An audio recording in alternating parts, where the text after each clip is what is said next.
The opinions expressed by the host and guests in this show are not necessarily the views of Children's Health Defense.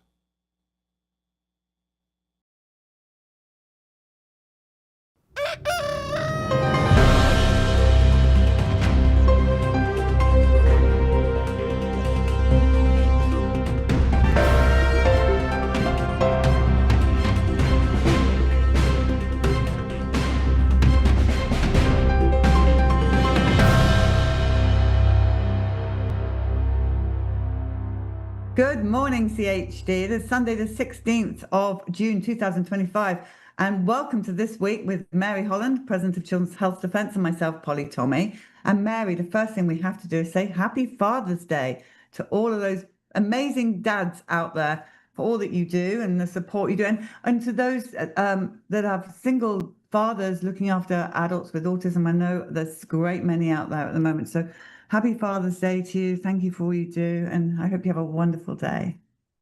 Right, let's get on with our news, Mary. A lot going on. There's a lot going on. I'm going to just start off with the CNBC. This is the mainstream coverage, and then, of course, we have the Defender coverage. So CNBC, Robert F. Kennedy Jr. removes all members of the CDC panel advising the U.S. on vaccines. He is retiring all 17 members.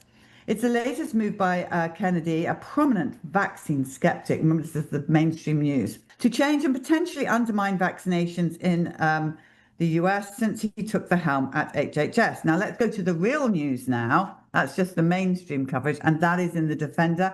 And it's a joint article, Brenda Belletti and Suzanne Burdick. RFK Jr. removes all members of the CDC Vaccine Advisory Committee. It's a clean sweep, which is needed to reestablish public confidence in vaccine science, Kennedy wrote in an op-ed in the Wall Street Journal. The ACIP committee decides which vaccines should be recommended to the public, who should take them, and how often most members have financial ties to these pharmaceutical companies marketing the vaccines. By the way, the next ACIP meeting is scheduled for June the 25th and 27th. They're coming up really soon. So I think we should stop there before we go on, and I'll get your comment on that, Mary. Well, we applaud that, Polly. We have seen that the ACIP committee for, decades has never seen a vaccine they didn't like, right? They typically unanimously approve all vaccines that come before them. And that can mean up to 40% profits on new vaccines. So these people have financial conflicts through their institutions, the universities, or the hospitals. They have conflicts in their stock portfolios. They have conflicts in patents they may hold. And so I think what Bobby Kennedy did was just to say, we're going to start fresh. And it will, as we'll get to, he's already nominated 8 new people. And they're very different. These are people who are going to have disagreements. These are people who are going to look at the evidence. They're not all going to see it in the same way. They're not going to be compromised, frankly, Polly. These people almost all had waivers that said, oh, yeah, because you're an expert, it doesn't matter if you have a financial conflict. Yeah, and it was really hard to listen to those ACIP meetings. I mean... Oh, Polly, they were just rubber stamps. I mean, as Bobby Kennedy says, they were just rubber stamps for pharma, full stop. They never met a vaccine they didn't like. And in the article that you mentioned, Polly, I mentioned a parody. We used to have a comedy show, Robbie Rose, and she did a parody of a 2018 ACIP committee meeting that ICANN fortunately had videotaped. And it's hysterical. It's like they just pontificate and then say, oh, yeah, we all are in favor. It's just so actually, thank you for that, Mary. I think we'll play that tomorrow on the Monday show. I think we should. It's so good. This is not deliberation. This is just posing before they say, yes, let's bring on the money. Yeah, and harm the children, and we'll look the other way. All right. Well, then moving on the same subject, in the Defender, Suzanne Burdick, Robert F. Kennedy Jr.'s clean sweep of the CDC vaccine advisors draws mix of high praise and harsh criticism. Children's Health Defense CEO Mary Holland applauded Kennedy's decision to remove all current ACIP members and start fresh, while one critic called the move an unmitigated public health disaster. Yeah.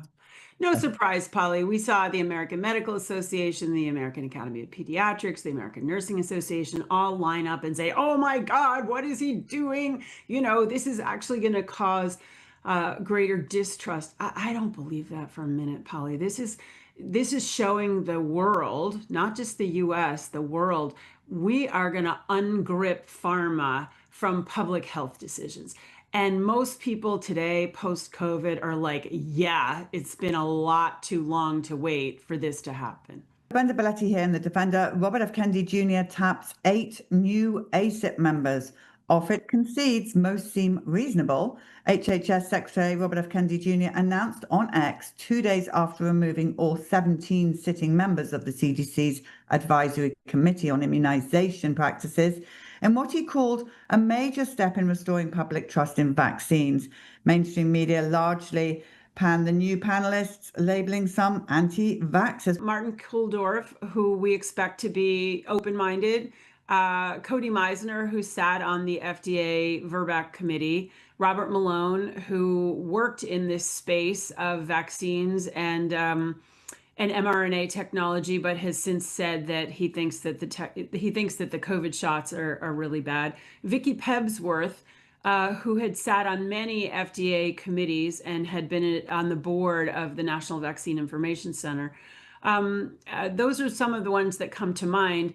Needless to say, Paul Offit is not happy. He sat on ACIP for many times, many years. But I do think this is a step in the right direction for sure. And Polly, my best guess is, Bobby Kennedy said, we won't have any anti-vaxxers on the committee. And I think that struck a blow for some of our friends who've been working in this space for decades. And I think we just have to understand, Polly, Bobby Kennedy is not working without constraints. Everything that he's doing is not only being scrutinized by the medical profession, it's being scrutinized by the Senate. And it's being scrutinized by the president. And, he is on this tightrope of trying to get things done and at the same time trying to make sure that he can keep his job. There's already a bill in the Senate of a vote of no confidence in him. Many of these mainstream commentators are like, oh my God, this is a public health disaster. How can this continue? So he's in a very difficult situation, but I think is making some bold moves that for most of the country will in fact restore trust. I really think our Chief Scientific Officer, Brian Hooker, should be on that panel. He would be fantastic. I would love him to be on that panel. I agree. I would love him to be on that panel. Well, they still haven't announced 9 new members, so we'll see. We'll see. All right, MedPage today. AMA calls for Senate investigation of Robert F. Kennedy Jr. We do not want to be on the wrong side of history, one delegate says. Physicians called on HHS Secretary Robert F. Kennedy Jr. to immediately reverse his decision to fire all 17 sitting members of CDC's ACIP and called for a Senate investigation into his actions. And just while I'm on it, the Morning Star here, this is a statement from the American ANA, Nurses Association, on the Department of Human Health Services restructuring the Advisory Committee for Immunization Practices. ANA is concerned by the HHS recent action to restructure the ACIP. The sweeping action risks achieving the opposite to restoring integrity and public trust. Vaccines are foundational to public health, blah, blah, blah, sponsored by Big Pharma. Yeah, exactly. I mean, that's what this is all about. I cannot understand why these people would get in such a stress, because we've just told you that they were a conflict of interest there. We're bringing new people in with no conflict of interest. You should be happy. Polly, the pediatricians and the nurses and the medical association make money on every one of these vaccine visits, and they don't have any liability either. Sad to say, the medical profession from top to bottom has been completely conflicted. It's not just pharma. It's not just the people on the committee. And that's what we're seeing in these organizations that look as if they're neutral, that they're third-party organizations. Their primary funding comes from the pharmaceutical industry. So they are sadly joined at the hip with pharma, which is what has made people distrust mainstream medicine, Polly, for good reason. So it's this is not going to be a simple or comfortable process of decoupling pharma from the medical profession and from the media, as we'll talk about further. It's not going to be a smooth process. This talk Bobby says about restoring trust in the vaccines for people like me and the great many others that have been so hurt and devastated by what the vaccines have done to us, you will never be able to restore trust in those vaccines. No, I mean, absolutely not. Absolutely not. But so, this change right now, Polly, is important because I think, as we'll discuss, there is an ACIP meeting coming up at the end of June 25th, and they've got like 5 vaccines on that agenda that they're going to review. So it matters what happens, right? And if that old panel were still there, we know, HPV, RSV, flu, the new COVID shot, they would all just be whisked through. So it matters that there's this change right now, in my view. It's possible, Polly, that not all of these people will have gone through this whole approval process by June 25th. That strikes me as very possible. They may, in fact, need to postpone this meeting somewhat. But the new people are going to be coming on this. The old people are gone. They're gone. They're terminated. They're retired. And the new people will be coming on. So I don't know whether they'll be able to get that all done by the 25th. Who knows? Maybe they will. But I can tell you that there's going to be real conversations. And the public is going to, for the first time, really understand what the risks of these products are. They've never seen that because these panels are just like, oh, we love it, more money, and now people are going to say, oh my God, there's a severe adverse event rate of what? It's going to be different, and I'm so grateful for that. CHD TV will absolutely be streaming that, so we will let you know when that is, and all eyes on that for sure. RFK Jr. rips CNN over claims on vaccines and placebo-controlled trials. CNN is wrong, Kennedy wrote. No routine injected vaccine on the CDC schedule was licensed for children based on a placebo-controlled trial. In instances where a vaccine was used as a control, it too was never licensed based on a placebo-controlled trial. That is not conjecture. It is in fact based on FDA's clinical trial data. Good for Bobby. Yeah, this is a really hard, really strong X post that he put up, really taking down CNN for just lies, just false journalism. So they found some study someplace that said, oh, there are 258 randomized controlled clinical trials for vaccines.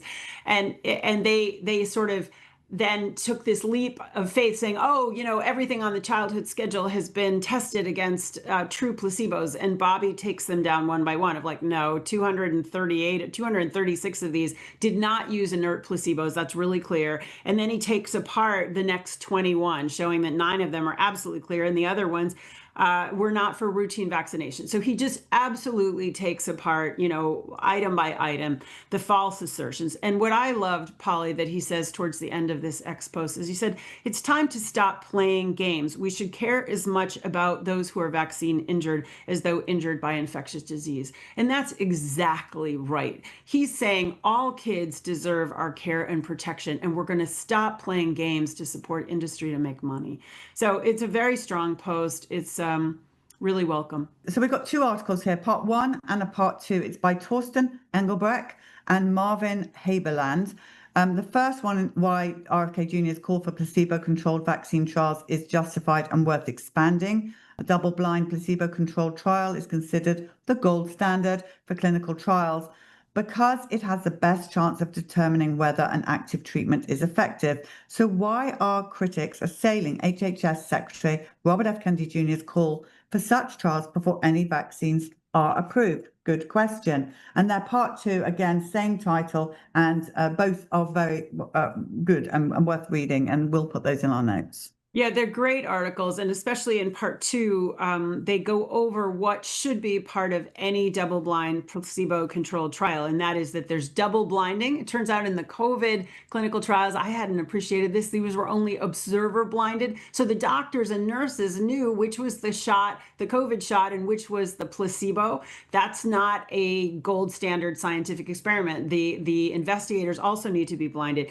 They have to have clinical endpoints. They point out that in a lot of vaccine trials. There's surrogate endpoints like how many antibodies did you get? Well, antibodies aren't always protective. In the HPV vaccine trials that I studied, they looked at lesions instead of cancer, which would take too long, but the lesions don't necessarily tell you very much about what might be cancer. They say there have to be genuine placebo controls, not false placebos or faux placebos, like just using aluminum or just using everything except the antigen. There have to be real null groups, people who don't get the placebo, who don't get the vaccine, but who are like a third part of a trial. And there has to be real transparency of both the positive and the negative outcomes.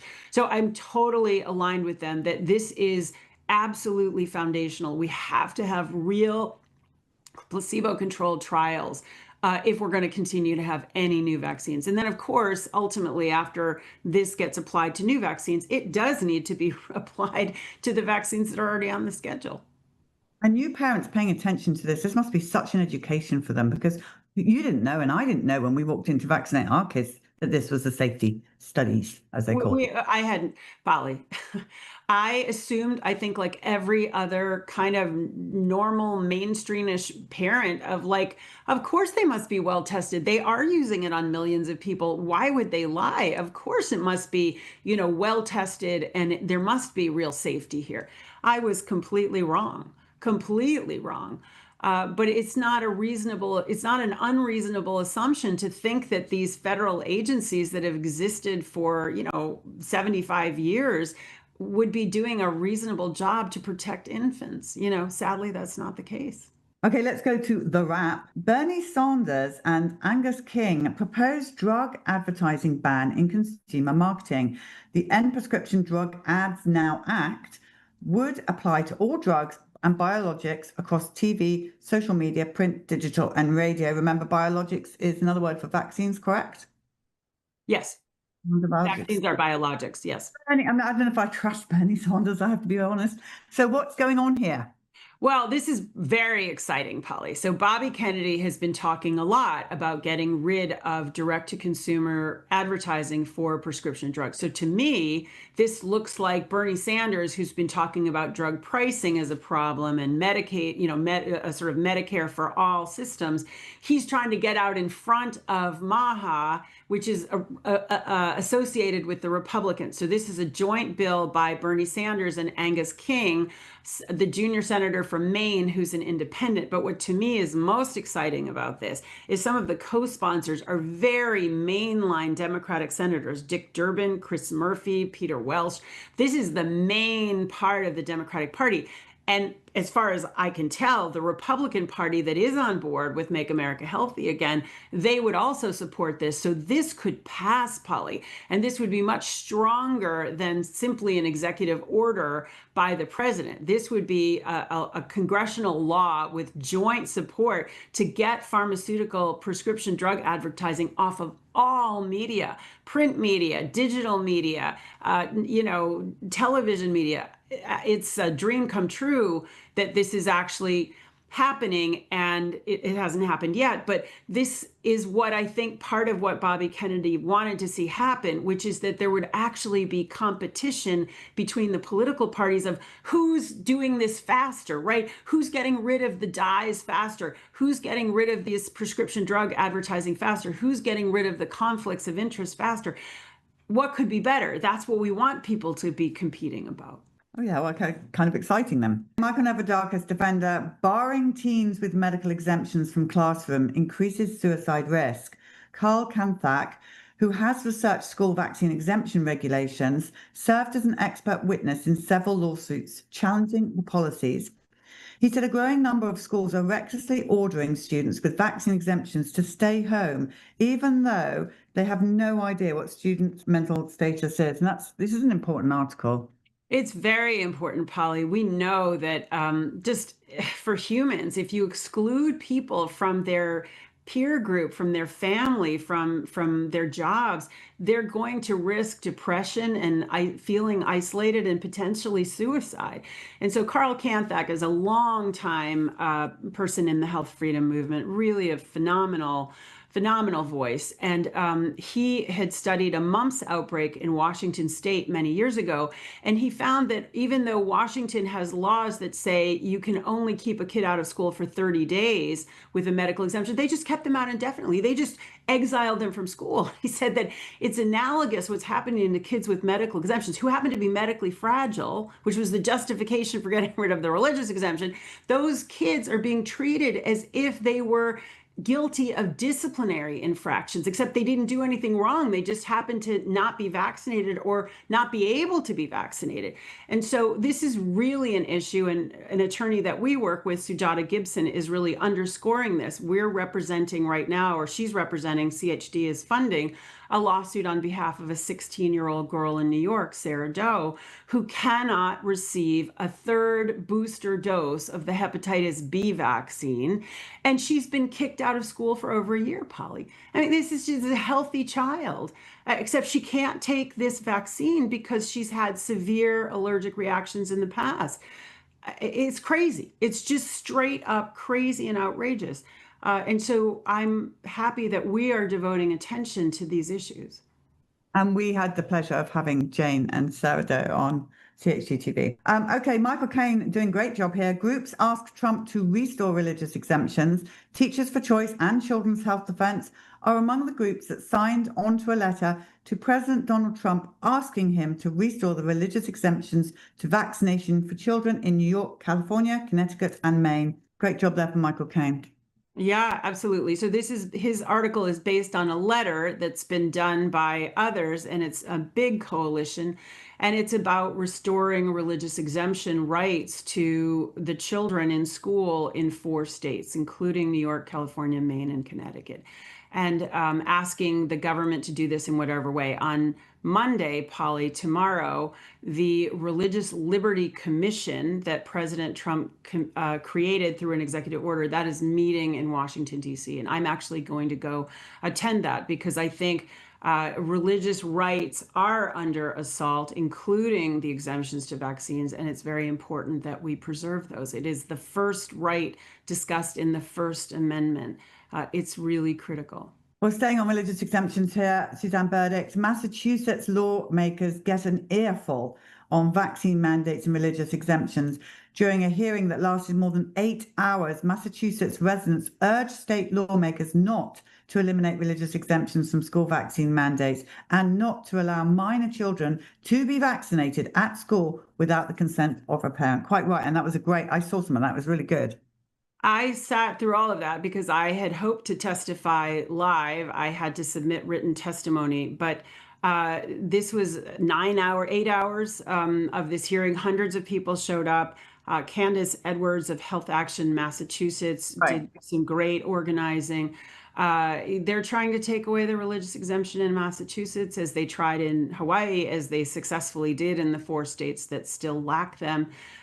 It's really, really important to push back. And this law that they're promoting not only would get rid of the religious exemption, but it's a minor consent law so that kids can go get vaccinated regardless of, their parents' knowledge or consent. It's a really, really bad bill. So we do expect that it will get out of the committee, but it's not clear whether they're going to try to take it to the floor. But for me, candidly, Polly, it was just like deja vu all over again. That's what I sat through in California and in New York. And it's just, it was really awful to see that. But the good news was that 90% of the people who testified were opposing the repeal of the religious exemption. And what was most appalling to me, Polly, is the 2 sponsors of the bill, Vargas and Roush. They just said their piece for 5 minutes and then they just disappeared. They didn't even listen to the people who are testifying, which just shows that this is really, they're just doing a job and they're not really interested in sort of finding some kind of compromise even, or consensus, or understanding where people are coming from. And they've tried this many times before. There have been many efforts over the last 10 years to take away the religious exemption from Massachusetts. Brownson Institute. Pharma has mainstream media in its pockets. Just look at what happened with Bethesda Declaration. A gaggle of disgruntled NIH employees recently pushed back against changes at the agency by issuing the Bethesda Declaration in a protest like homage to the Great Barrington Declaration. The declaration might have gone unnoticed until mainstream media united together to make it headline news. Of course they did. Why would they not? This is a fantastic article, and it's kind of interesting because this Bethesda Declaration is a few disgruntled people at National Institutes of Health are speaking out against Jay Bhattacharya, the new head of the NIH. But that whole story, and so all of media, was in an echo chorus of like, oh, NIH is so terrible and everything in there that's happening is so awful.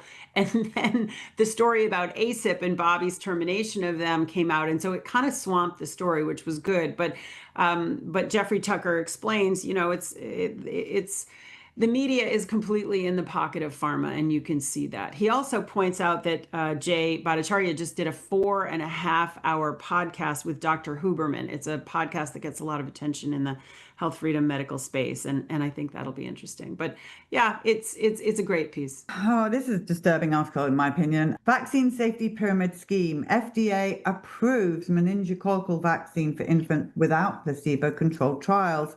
It's to be used in infants as young as 6 weeks old, even though 5.3% of infants who participated in clinical trials experienced a serious adverse event. Again, Mary, how many times I keep saying this? I don't understand people who can put a 6-week-old baby in a trial. I don't think it should be allowed. I think it should be illegal. I agree with you. This is really disturbing, Polly. We're looking for change, and this suggests not much at FDA. So this is a new meningococcal vaccine entering the marketplace where there's already the GSK version. There's already, others. And I love this term from Aaron Siri, vaccine safety pyramid scheme. It's absolutely, this shot has a 5.3% serious adverse event ratio. And Polly, these are 6-year-old babies. How do we know what the long-term effects are going to be? We have no idea. This is very disturbing that this is moving forward. It's very disturbing. Brenda Belletti again. FDA green lights Merck's RSV shot for newborns. Clinical trials showed 11.71% rate of serious adverse events, including death. The antibody shot will be marketed as Enflonsia and launched this coming RSV season to challenge Sanofi and AstraZeneca's blockbuster Beyfortus shot. The drug clinical trial results are posted on clinicaltrials.gov, and they do include these serious neurological adverse reactions. Polly, including death. I think I said the other one, I think that we just talked about, the Sanofi meningitis, that one was 5.3. This one is 11.7% rate of serious adverse events, including death. And as our senior scientist, Karl Jablonowski, says, if this is success, what does it take to fail? This is outrageous, Polly. It's outrageous. In the clinical trials, this is a monoclonal antibody shot, and it's causing seizures, brain injury, and paralysis. I mean, this is just appalling, frankly. It's appalling. I don't know how this is happening. Newborn babies is what it's saying, for newborns. It's horrifying. This is the competitor to Beyfortus, which we've been talking about, is also horrible. And so much work to do, Polly. It's got to get this is unacceptable. It's just unacceptable. University of Minnesota, Kentucky announces 2 pertussis deaths in infants this year. Neither infants nor their mothers were vaccinated, which I find hard to believe. And also, there's no age whatsoever. It talks about getting vaccinated while pregnant and the benefits of it. There's no info on the baby, just fear into getting vaccinated. We don't know how old the babies were. They don't know what they were treated with. They don't know if they're given medications, etc. You can't put an article out like that and just say 2 babies died with no other information whatsoever. But get vaccinated or your baby will die too. Well, that's the point, Polly. This headline in the Defender here, their babies died suddenly in their sleep. Police are charging the parents with felonies for not placing infants on their back. This is not the same story as the twins we did before, by the way, everybody. This is another one. Pennsylvania authorities brought felony charges against the parents of 2 different babies after police said the parents placed the babies in their unsafe sleeping positions. The deaths were ruled accidental, but police alleged the parents failed to follow the safe to sleep guidance, which states that babies should sleep on their backs.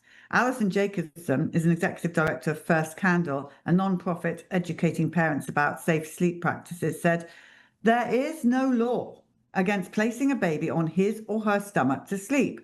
How can they charge this family? It's completely baffling, and I completely agree. There is no law. Polly, this is extremely disturbing. What we know is that law enforcement doesn't really understand sudden infant death syndrome is typically caused by vaccines. 75%, Neil Miller has done really important research showing that it's over 75% of the SIDS deaths reported in VAERS occur within 7 days of vaccination. So the assumption is if a baby dies in its sleep, it's way more likely than not to be the result of a recent vaccination. But right now, typically that's not tracked.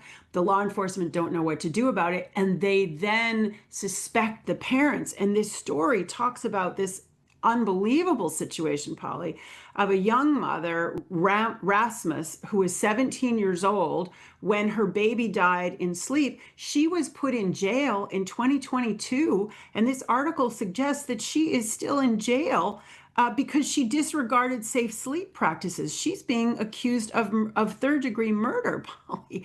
This is unbelievable, and she's facing sentencing of up to 40 years. This is unreal that law enforcement is so ignorant about what is causing babies' deaths. It is not, as Defender has really covered well recently, it is not about babies sleeping on their stomach that's causing death. It's about brain injuries or cardiac injuries caused by vaccination. So I think we are really focused through the stories we're doing and through legal challenges that we're working on SIDS deaths. And it is just cruel, as Neil Miller says here, that the law enforcement suspect parents after they've just suffered the unbelievable tragedy of losing their baby or their toddler. It's just is horrible. And there have been stories like this for a long time. This article also talks about shaken baby syndrome, which was another way to cover up SIDS deaths from vaccines. And so I'm really hoping we can help to really blow that one open. I agree. Well, staying on SIDS, this is the Conservative Women. SIDS and the vaccine connection, decades of suppression between 1990 and 2019. Around 75% of SIDS occurred within 7 days of vaccination. Around 12% of those deaths were recorded on day one and just over 25% on day two. It talks about the recent Shaw twins deaths, but goes on into a really good history of SIDS. This is a really good history lesson and how parents, mothers have been jailed for vaccine deaths, as you were talking about. It's a great article. Yeah, I agree. Okay, let's go to The Guardian. 6 babies with unvaccinated mothers born with measles in Canada. Ontario's Chief Medical Officer of Health, Kieran Moore, said the infants who were infected with measles in the womb had all recovered. There's the key. There's the key. I know. That is like they all recovered. They all recovered and now have immunity for life. He said the infections could have been prevented through routine vaccinations, but they were fine and they recovered.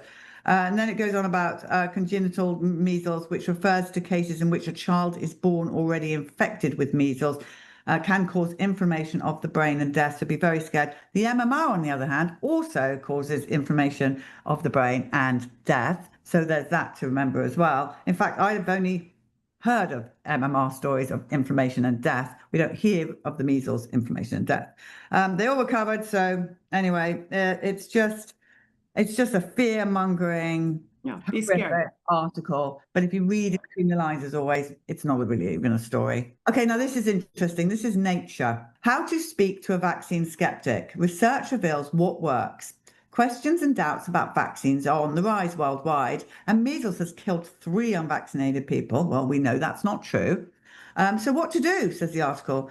Well, it's kind of a patronizing, kind of creepy article. It says we've got to listen to their concerns and offer positive opinions. We've got to ask, why are you so unsure? Acknowledge their concerns and offer information tailored to address them. If a parent expresses worry over the MMR vaccine and autism, say, listen, more than 500 studies around the world have demonstrated no link between vaccines and autism. Never mind the gazillion parents who have watched their children regress into autism following vaccination. And then it just goes on to say, you should tell the parents the frequency of autism is the same as in the vaccinated children as it is in the non-vaccinated children. Oh my God, that's just a Unbelievable lie. Just total lie. Yeah, they quote our favorite here, Heidi Larson, who studies vaccine confidence. And I love this whopper. Vaccines have saved over 150 million people over the last 50 years. You know, there's no citation for that. There's no proof of that. That's just completely, you know, pulled out of thin air. Listen, it's what's interesting is this is in Nature magazine, Polly. Nature magazine, you know, journal is the leading scientific journal in the world. So they're still all bought in on vaccines. You know, Well, the data is going to shake these people up. It's going to we shake. know, Mary, we know we're winning when articles like that come out. And then here's another one for you all. It's in the conversation. Game theory explains why reasonable parents make vaccine choices that fuel outbreaks. It's easy to conclude that parents who don't vaccinate their children are misguided, selfish, or have fallen prey to misinformation. As professors with expertise in vaccine policies, in our view, this is game theory, a mathematical framework that helps explain how reasonable people can make choices that collectively lead to outcomes that endanger them. It goes on about the measles in Texas as an example, talks about rebuilding trust, and then it says we must be blaming parents for making selfish choices.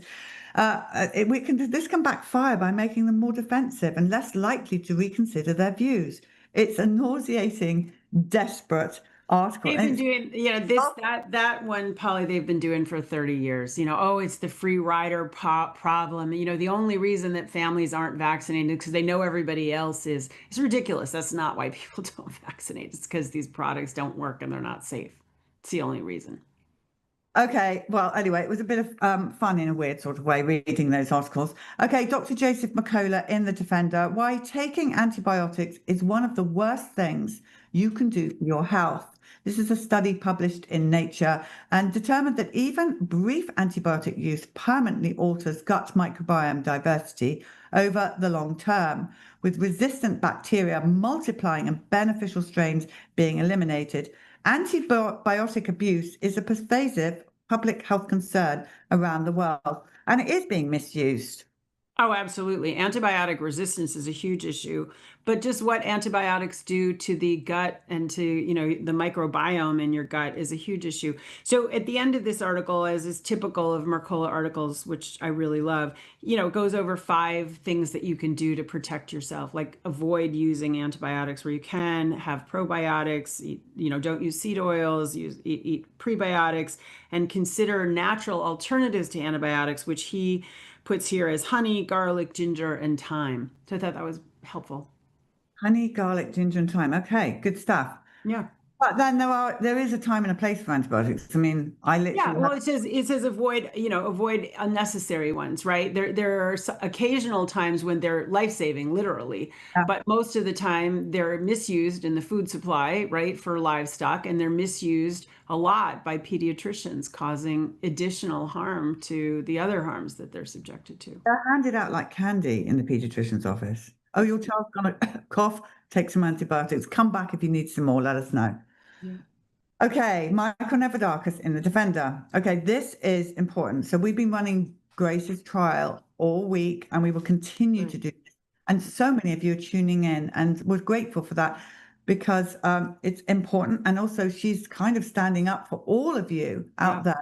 Absolutely. The Backstreet movie and on the Children's Health Defence bus. So I'm so pleased this is happening. It's saying here that jury hears conflicting testimony in trial alleging hospitals' action, not COVID, caused teens' deaths.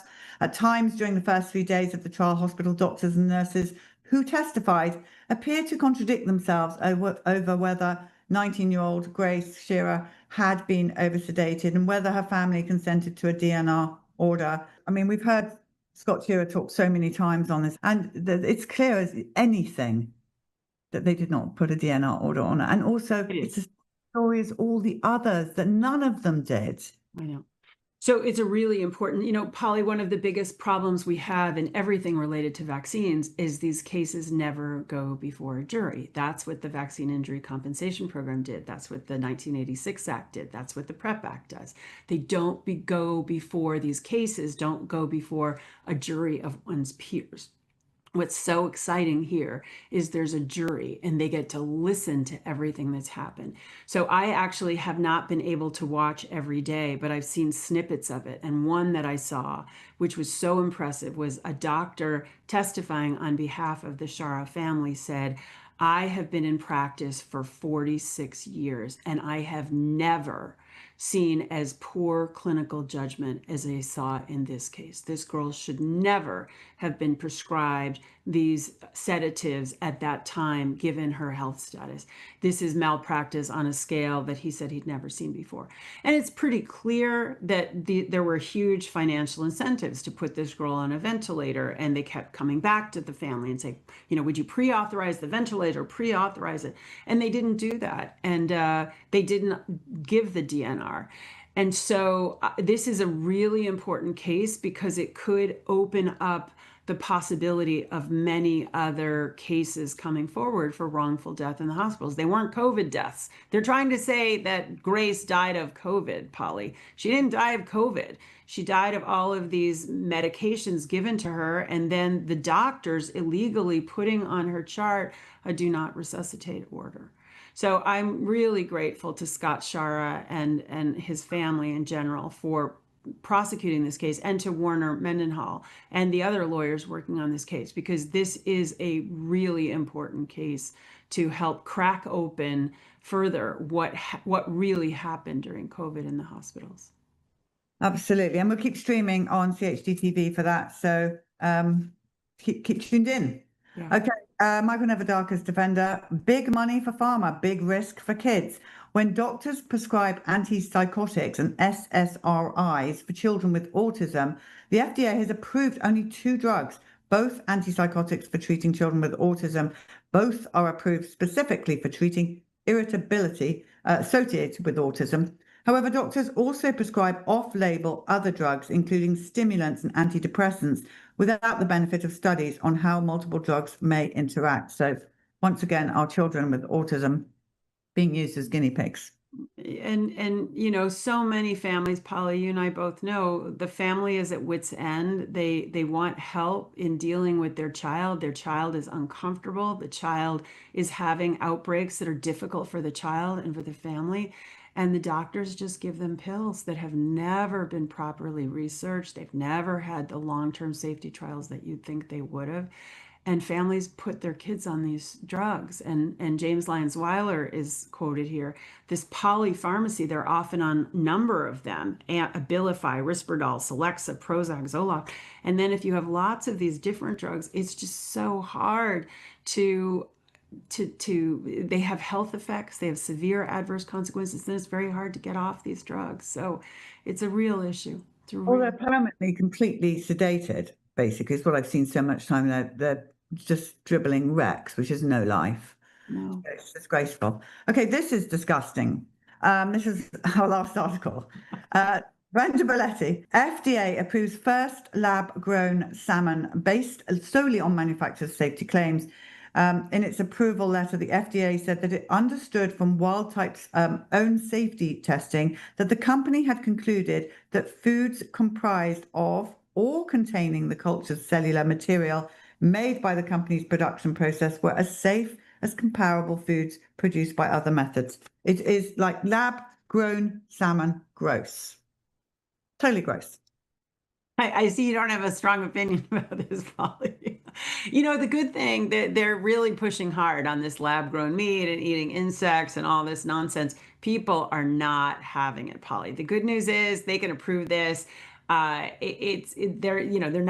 not giving all the labeling that they should be giving, but people are not going to be going for this. This is going to just tank. I just don't think this is going to go anywhere, which is really good. We don't know what this food. We just know it's not going to be good. Okay, well, what a week, and I'm sure we've got an exciting week ahead of us. Oh, yeah. Just once again to all the fathers out there, happy Father's Day. Have a great day, everybody. We're going to go now to our geoengineering report and then to our HPV Gardasil story of the day. We are running those throughout this month of June. And I mean, we could run those and dead baby stories, and autism stories. We could run them forever and ever in a day. But if you have a story, do contact us at stories@chd.tv, because we'd love to have you heard. But from Mary and I, pray big, stand firm, never settle. Mary and I will see you next week. Bye, Polly. Bye, everybody. I'm Claire Dooley, you're watching CHGTV, and this is the Geoengineering Report, where we identify the threat in the skies. From toxic wildfires to dying marine life, ecosystems are collapsing in plain sight, but corporate media tells us everything's fine. As government agencies downplay the damage, the skies tell a different story. Our expert Dane Wigington reveals how atmospheric aerosol operations and engineered weather events are accelerating climate collapse, while the public is kept pacified.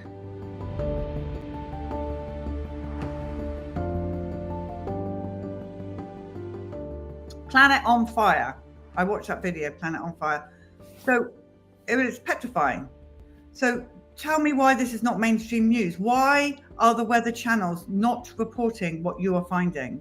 Because it's their job to not report what's actually happening on the front lines. It's their job to keep the public pacified until the last possible moment, until the moment of impact, to keep business as usual until that point, to feed normalcy bias. And that's exactly what they're doing. The public's all too happy to go along with that.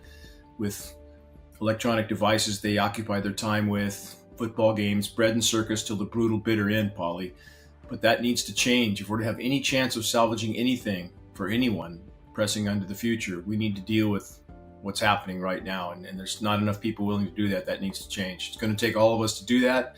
And again, people underestimate their own personal power in this equation. They think they don't have a voice. But if you share credible data from a credible source and share with those around you, ask them to do the same. If we can force the true gravity of what's unfolding to the full light of day, we would cause a shockwave around the globe. And that starts with the single most destructive human activity of all ever deployed by our species that's happening in our skies. That's climate engineering operations, which involves the saturation of the atmosphere with toxic particulate matter.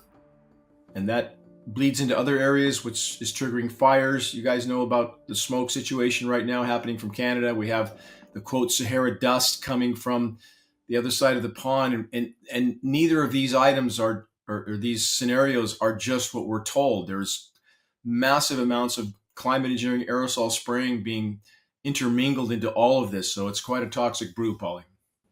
You talk about climate collapse, and there are so many people with high qualifications in our movement that say this is utter nonsense.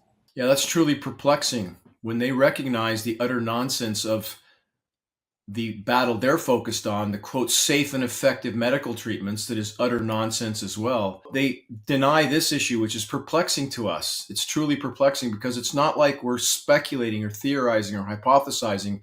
We have hard frontline data of total collapse from insect populations to whales. I don't know, have you seen how many whales are dying on the West Coast now? Yeah. They're everywhere. And you have beaches around the globe, from Australia to Scotland, Europe, covered with marine life. We have fisheries collapsing, and yet you have people that pretend that they're in alt media, that they're addressing the truth that mainstream media won't tell us, and yet they're propagating the exact same denial that's being pushed by the power structure. That's really perplexing to us. And extreme examples of that are, again, I know we visited this before to a degree, but when we have blizzards in New Orleans and Florida, which we had earlier this year, while it's above freezing and raining in most of the polar regions, nobody reports on that. They simply focus on these freak chemically nucleated flash snowstorms happening in parts of the US that are sensationalized by matrix media. So again, the climate engineering operations are so many things, none of them benevolent. We have a targeting of agricultural regions. We certainly have biological experimentation going on with these operations as well. So again, the gravity of the threat posed by what's happening in our skies cannot be overstated. If we don't deal with it, all other causes, all other concerns will very, very soon be moot points, Polly. And how serious is this? Is this the greatest natural security threat we have right now? Yes, and this is a matter of record as well, Polly. The U.S. military stating emphatically on the record that they consider the collapsing climate system to be the greatest national security threat of all. Are we really to think that they're not going to engage in climate engineering operations, which are a matter of historical record for 75 plus years? starting with the manipulation of hurricanes after World War II, Project Cirrus, Project Popeye in Vietnam. We have countries around the globe announcing that they are engaged in weather modification programs like the United Arab Emirates. Of course, our military is neck deep in these operations. It's absolutely ludicrous to think otherwise. We have documents like Owning the Weather in 2025, U.S. military document, and we're there, aren't we, at 2025. We have the Chinese government stating the same emphatically on the record. They're engineering everything from winter snowstorms to eliminating precipitation over certain events like the Olympics. You remember that, right? Chinese government announced that don't worry about the rain, we'll make sure it doesn't. Remember that? Yeah, I do. So when we have these events like the Palisades fires, Lahaina, now Canada burning again, at absolute minimum, if there was any motivation by those in power to use this covert weapon, which they now wield, to make sure that these areas didn't burn or there was enough precipitation over them, if they were so effective at controlling precipitation in the 60s, are we to think they couldn't do the same now with that many more decades of technology behind them? Of course they could. Again, this is peer-reviewed study. We have under the Engineering Wildfire section at geoengineeringwatch.org, we have documents like forest fires as a military weapon, 140-page U.S. military document. We have another very important report, Wildfires Serve Geoengineering Agenda, that shows the actual science studies and reports that advocate for the intentional burning of northern latitude forests to provide temporary cooling for other regions. And that is exactly what's happening now again. 2023, remember the fires that happened then, Polly? The Canadian fires? And most people don't know how much actually burnt. It's about 72,000 square miles, not 72,000 acres, 72,000 square miles, larger than the states of Florida or Georgia. And that provided temporary cooling. For those in power, it not only provides temporary cooling, masks the true severity of damage done to the climate while paradoxically at the same time inflicting even more damage, but it's also sickening and dumbing down populations because that particular matter, much of it ends up in our brains. And we now have, Polly, recent study. Do you remember the leaded gas, the lead that used to be in gas? Do you remember that in the 60s, 70s, 80s, and even into part of the 90s? Now we have peer-reviewed study that was just published that lead lowered IQs up 6 points plus for those that were exposed to that constantly. Can you imagine that? Do you think those in power don't know that? That lead lowered the IQs of populations across the board dramatically. Now we have peer-reviewed study to prove that there's a synergistic toxicity between that lead and aluminum.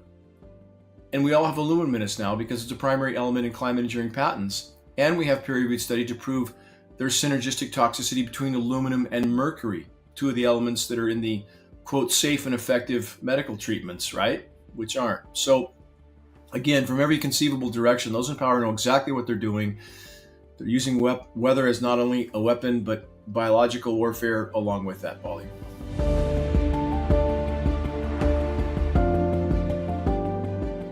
We love hearing from you at CHGTV. We always are going through your emails and, sending them to each other and discussing the pictures you're sending and, whatever comments you're making. So please continue doing so. You can reach out to us at goodmorning@chg.tv. Thank you so much for watching the Geoengineering Report, and we'll see you next time on CHGTV.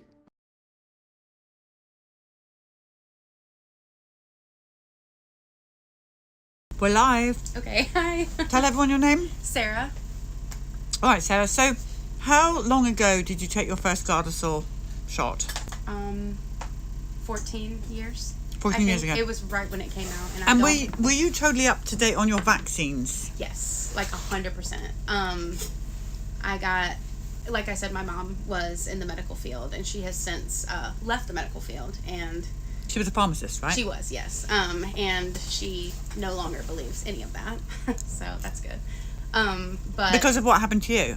No. And quite honestly, I didn't even recognize that as I would have never considered that like a vaccine injury, because so many people have allergies, and it was just like, and I do too. And it wasn't until I really started thinking about how, because now I have like allergy induced asthma, and so like it wasn't until like I've had several periods where it was like multiple months long, where like every single day I was having to do like nebulizer treatments multiple times a day just to breathe, and that's like just to be able to walk through the parking lot to go to the grocery store. Okay, let's go back a bit. So what made you and your mum think it was a good idea for you, age 14? 17. 17. I'm 31, sorry. Okay, age 17 to have a Gardasil shot. Do you remember? Was there any, or you just went with it? I really think it was just because they were like, you know, she needs to do this. Like, at some point she's going to be sexually active, and like this will protect her, and this is great, and now she won't get cervical cancer. And I think that cancer is touted as something that's, I mean, I think everybody is like, cancer. And so it was very much, I remember it being very much like, this will prevent this cancer. And even as a parent now, like, obviously I'm very against this now, but like, I can understand that from a parental point of view. Like, if I can prevent my child from getting some form of cancer, like, obviously I'm going to do that.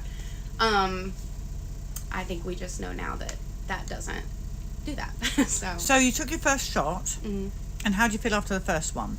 Well, so honestly, I don't remember feeling sick or anything, but I will never forget, like, I remember it specifically feeling like my whole arm went cold, and like I felt it, like, and I'll never forget that because it was wild. And I remember going to school after, because the appointment was like in the morning before school, and I remember going to school after and telling my friends that my arm felt numb, and that like it felt cold, like when they gave me the shot, like it was cold all the way down, all the way across.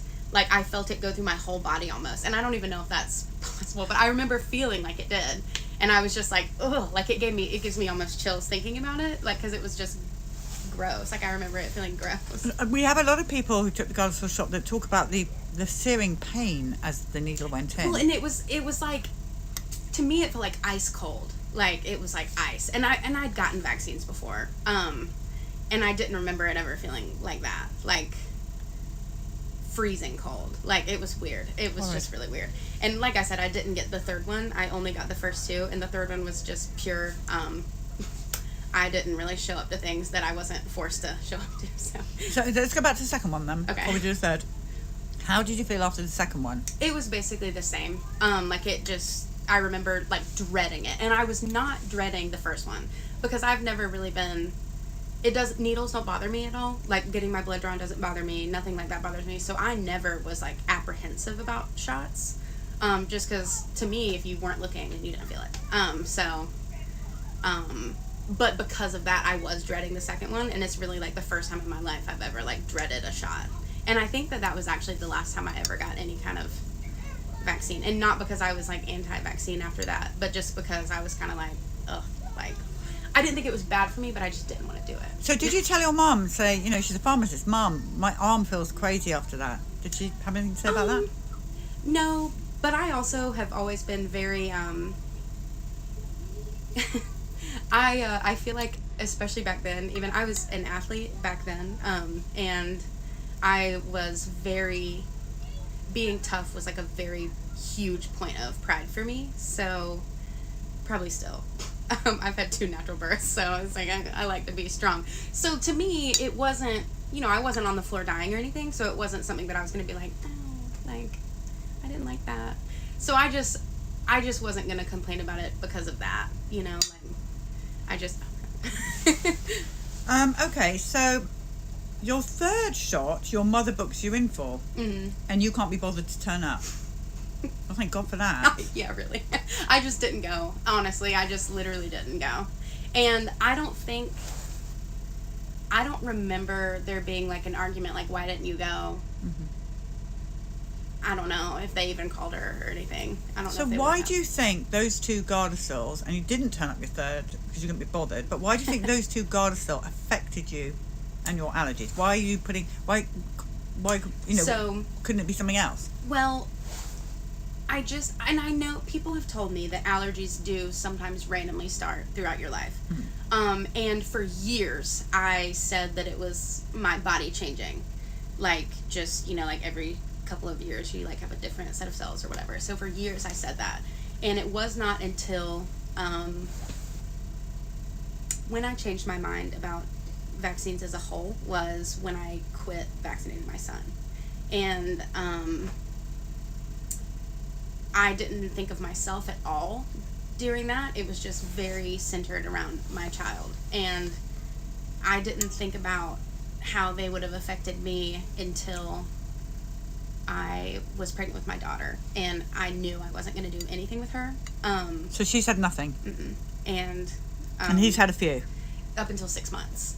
And the only reason I quit originally was, I know, literally like, what is that, like 8? With him, we had insurance changes. And so I was like, well, I'm not paying for it. And I already, I think every mom who's watched their children get vaccines, something feels wrong about it. Even if it's just you don't like watching your children in pain.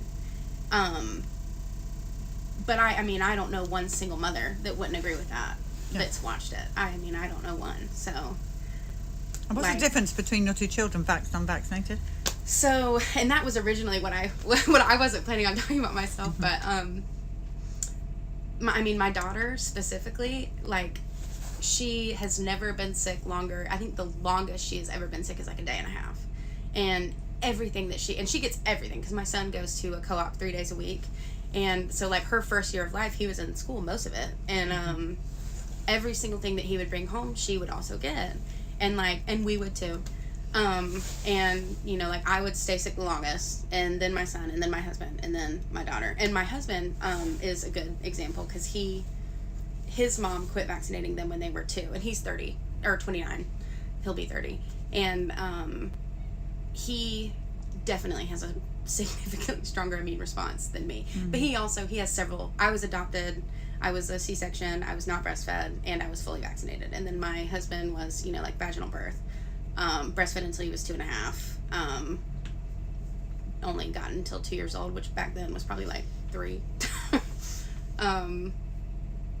But him and my daughter outperform both of us. You were very fortunate that you even got pregnant. And learning that now, and because I didn't, when I got pregnant with my son, I wasn't an accident.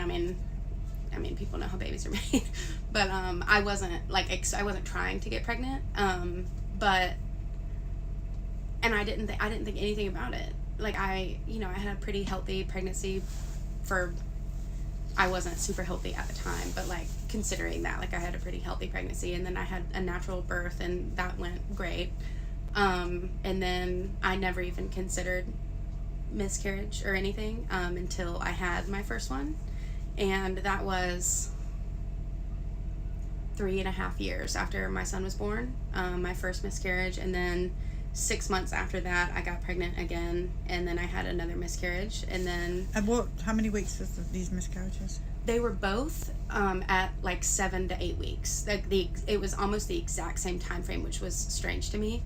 And I feel very fortunate because I didn't have to have a D&C with either one. It was all...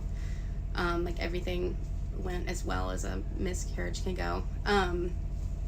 But when I found out I was pregnant with my daughter, I didn't even call a midwife or anything because I had gotten so very much in the headspace of well, obviously this isn't gonna pan out. And so I didn't even call a midwife until I think I was 15 or 16 weeks pregnant. Because at that point you're past the 12 weeks, and I was oh, okay, so maybe I should call somebody. But while I was pregnant with her that's the first time I ever had a conversation with anybody about how the Gardasil can cause infertility or problems with conceiving or keeping a pregnancy. So I had never even heard that until after I had 2 miscarriages. And honestly, I know so many people that have miscarriages now, that quite honestly it was similar to the allergy thing. Everybody has allergies and everybody has miscarriages, and that's just, I feel your brain just makes you you just think that in your head oh, this is normal, but it shouldn't be at all. With that in mind, and you're right, there's a lot of miscarriages going on at the moment. Do you have any advice for someone who may be watching this that's having miscarriages? And from what I hear, it is heartbreaking. It messes your hormones up. It you're feeling a deep depression. Is there anything you can tell these people to make them understand? I remember feeling, especially with the second one, and it wasn't like back to back. I didn't get pregnant immediately, but it was within a year. So both of them happened within like a year and a half time period. And I remember feeling like broken, like something with my body wasn't working correctly. And I remember just pretty much being like, I don't even want to be pregnant again. And because it's hard mentally, but it's also like, I think people, because it is so hard mentally, I think people don't talk about how hard it is physically too. It's literally like the early stages of labor. Like, it's so painful. And I didn't know that at all before it was happening to me. And I guess like, you're not alone. I don't think it should happen to people. Like, I think there has to be, I think the fact that we're basically taught to just accept it, like, oh, well, this is something that happens to everybody, but it's awful. And I also think people don't talk about it enough. Like, there's so many people in my life that don't even know that. So, hello. But also, what I'm hearing, because again, it's so big, this issue right now, is the callous things that people say, whether they mean to hurt you or not, of, oh, it's just God's way of getting rid of something that was wrong. Oh, it's, everyone has miscarriages. What's your problem? It's very cold. We're really unkind to each other these days. Well, and I worked with a lady, when I had the first miscarriage, and she was, one of the kindest people that I've ever met. And I remember her telling me, about a miscarriage that she, like, the first time that she ever was pregnant, she had lost that baby. And then she basically, after that was like, I know that I'll see him again though. So, and I remember her telling me that, and she told me that at work, and I am not like a super outwardly emotional person. I definitely am emotional, but I tend to not be very outward about it. And I remember crying at work, and I was like embarrassed, but also I was just like, no, that's like, I really needed to hear that. Like I really believe in, whether or not you're religious. I think that souls are always, they even, like, energy is never destroyed. So, like, that energy and that soul that you had a bond with, because that's what being pregnant is a bond with another soul that you never lose, even if you don't meet them physically. You can talk to them, and like, even if they're not here. So that's what I would tell people. Well, thank you so much for those words of comfort. I think that will mean a lot for a lot of people. Well, that's okay. Thank you. Sorry. No, but it's emotional. It is, and it's real, and it's okay to cry because it's painful. And so you have these children, and they're wonderful, amazing, and amazing. You're feeling better. But, well, and I don't think that I want to have any more. But I'm very, very glad that I didn't give up after the 2 miscarriages. So, because I adore my daughter and my son. I love them both, obviously, but. And we're done for vaccines. No more vaccines. Right. Well, and that's what my daughter's never had any. She didn't have the vitamin K. Like, she didn't have the eye ointment, which I think is bizarre that people do that anyway, because they don't even do that in Europe, I don't think. Like, yeah, they do it in England. Well, in England's not Europe anymore, but. It's like, gonorrhea has evolved past that, and they still do it. For what? That's why. And all their eyes swell up. You can tell a baby that's had it because they've got swollen eyes. Yeah, like they have little shiny, black eyes without, like, without the. But we didn't know. What do we know? We didn't even get asked. They just smeared it on. And I told a gentleman that I was talking to out there, I think that the hardest thing about this is just accepting it. I literally think that's because there's some people you can tell facts to over and over and over, and it's like you're talking to a wall. And I genuinely believe that, like, the disconnect there is that, like, accepting that people who, for some people, the only people you can afford to trust, like allopathic doctors they're covered by Medicaid. Functional medicine doctors are not covered by Medicaid. Holistic practitioners are not covered by that's the only insurance that some people have. And so some people only have the option to trust allopathic medicine. And those people accepting that you can't trust them, and also that they don't mean, I don't think a lot of them mean harm, you know, it's just what they can't help what they're taught. And they can't help that, you know, the textbooks for medical schools were bought a long time ago. But they can't help that. And so, like, accepting that you can't trust that is very difficult.